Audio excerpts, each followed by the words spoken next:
আসসালামু আলাইকুম সুপ্রিয় দর্শক, বেস্টে আমি কুকিং চ্যানেলের আজকের রেসিপি পর্বে আপনাদের জন্য থাকছে টক ঝাল মিষ্টি জলপাইয়ের আচার।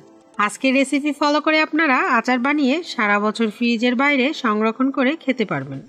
আর আচার এত বেশি মজা হয় যে সংরক্ষণ করতে হবে না, 2 দিনেই ফুরিয়ে যাবে। আচার বানানোর জন্য এখানে আমি 1 কেজি ফ্রেশ জলপাই নিয়েছি। এগুলো ভালো করে পরিষ্কার করে নিয়েছি। জলপাইগুলো শুরুতেই সেদ্ধ করে নিব।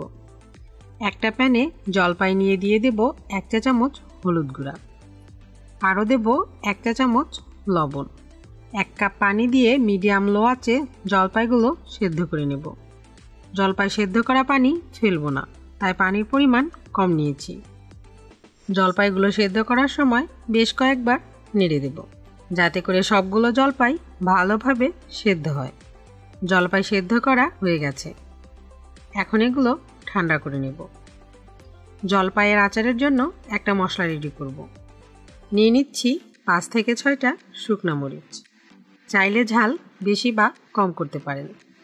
আরও নেব 1 চা চামচ হলুদ সরিষা ও 1 চা চামচ কালো সরিষা, চাইলে যে কোনো এক পদের সরিষা নিতে পারেন। 2 চা চামচ আস্ত ধনিয়া ও 2 চা চামচ আস্ত জিরা, চাইলে গুঁড়াটাও ব্যবহার করতে পারেন, সেক্ষেত্রে পরে ব্যবহার করতে হবে। আরও নেব 3টা এলাচ, 3 থেকে 4টা লবঙ্গ, 1 টুকরা দারচিনি ও 1টা তেজপাতা, 2 চা চামচ পাঁচফোড়ন মশলা নেব। এখন এগুলো মিডিয়াম লো আঁচে টেলে নেব।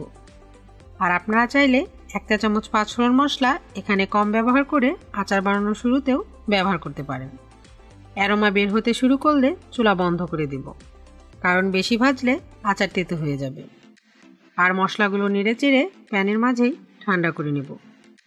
এগুলো ঠান্ডা হয়ে গেলে এমনভাবে গুঁড়ো করব যেন খুব বেশি মিহি গুঁড়া না হয়, একটু আস্ত বা দানা দানা থাকে। এদিকে জলপাইগুলো ঠান্ডা করে হাত দিয়ে ভালোভাবে চটকে নিয়েছি।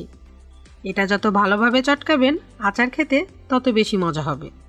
চুলায় একটা প্যান বসিয়ে নিয়ে নেব 100 গ্রাম সরিষার তেল।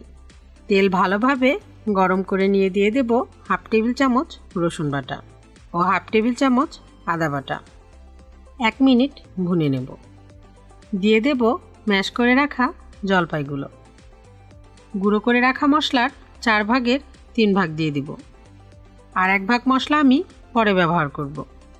1 চা চামচ বিট লবণ, আরও দেব 1 কাপ চিনি। এখন সব কিছু ভালোভাবে মেশাতে থাকব। অনবরত নেড়ে চেড়ে মেশাবেন, না হলে আচার নিচ থেকে পুড়ে যাবে আর আচার তেতো হয়ে যাবে। প্রায় 10 মিনিট রান্না করার পর এখন আচারের লবণ ও মিষ্টি চেক করে নেব। আমার আচারে আরও একটু চিনি ও লবণের দরকার, তাই আরও 1/2 কাপ চিনি অ্যাড করছি। আপনারা টেস্ট অনুযায়ী ব্যবহার করবেন। আরও দেবো 1 চা চামচ বিট লবণ। বিট লবণ ব্যবহারে আচারের স্বাদ বেশি ভালো আসে। আচারে চিনির পানি যখন শুকিয়ে যাবে আর আচার প্যান থেকে ছেড়ে ছেড়ে আসবে, তখন অ্যাড করব 2 টেবিল চামচ ভিনেগার।